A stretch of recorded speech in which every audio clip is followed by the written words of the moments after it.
On May 8, 1902, a volcanic superheated cloud erased the entire city of St. Pierre in just 90 seconds, leaving 30,000 people dead and only one survivor, a convicted murderer locked in a poorly ventilated dungeon. But this extreme disaster was not an unpredictable act of nature. The true horror is that the entire population had been actively forced to stay by their own government. In the spring of 1902, the island of Martinique was preparing for a critical legislative election that would decide the balance of political power. The Progressive Party, supported largely by the working-class citizens of St. Pierre, was on the verge of winning against the conservative elite. Just miles away, Mount Pelee began to wake up after decades of slumber, dusting the cobblestone streets with fine, gray volcanic ash.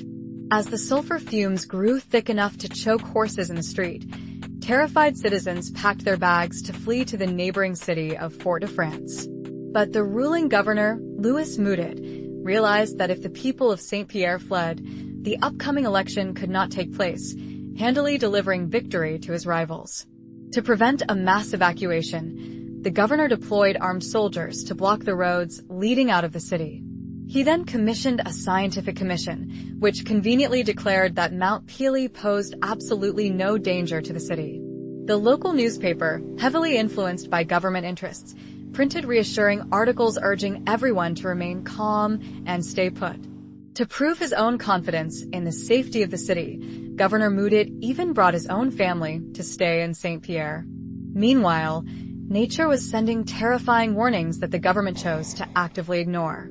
Thousands of venomous pit vipers and giant centipedes, driven mad by the heat underground, swarmed down the mountainside directly into the city streets.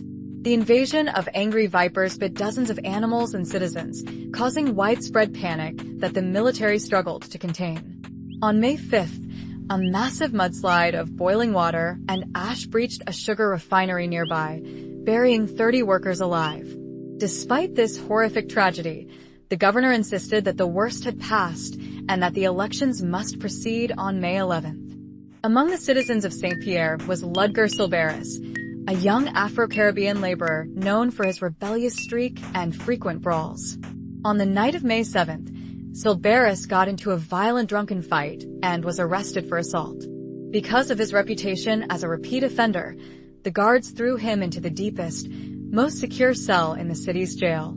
This cell was actually in bomb-proof magazine, built with thick stone walls and dug partially underground with only a tiny, grated slit above the door for ventilation. Silberis cursed his luck, unaware that this cold, claustrophobic stone tomb would save his life within hours. The next morning, May 8th, was Ascension Day, and the churches of St. Pierre were packed with worshippers praying for safety. At exactly 7:52 a.m., Mount Pelee did not just erupt.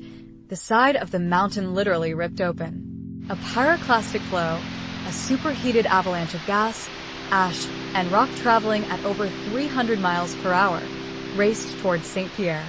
The temperature of this fast-moving cloud was over 1,800 degrees Fahrenheit, hot enough to melt glass instantly. The wave of heat struck St. Pierre with the force of a hurricane, flattening stone buildings and vaporizing the harbor. Dozens of ships anchored in the bay instantly caught fire, their crews burning alive before they could even untie the docks. For the citizens on the streets, there was no time to run, scream, or even process what was happening to them. The heat was so intense that their lungs were instantly scorched, and their bodies were turned to carbon in a fraction of a second. Deep inside his stone cell, Ludger Silberis suddenly heard a deafening roar and felt the air pressure violently shift. Superheated air filled with toxic gas pushed through the tiny ventilation slit above his door, burning his skin. In a desperate bid to survive, Silberis urinated on his clothing and stuffed the wet fabric into the door seam to block the searing gas. Even with this quick thinking, the heat in the cell was so intense that it caused horrific second- and third-degree burns across his entire body.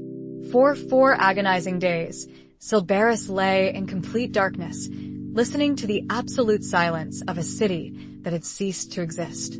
He had no water, no food, and no way of knowing if anyone else on the entire island was still alive.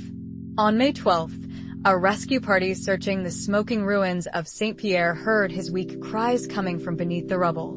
They cleared the debris, unlocked the thick iron door, and pulled out a badly burned, shivering Silberis into the sunlight. Looking around, Silberis saw a landscape of ash and stone. The vibrant city of St. Pierre was now a smoking graveyard.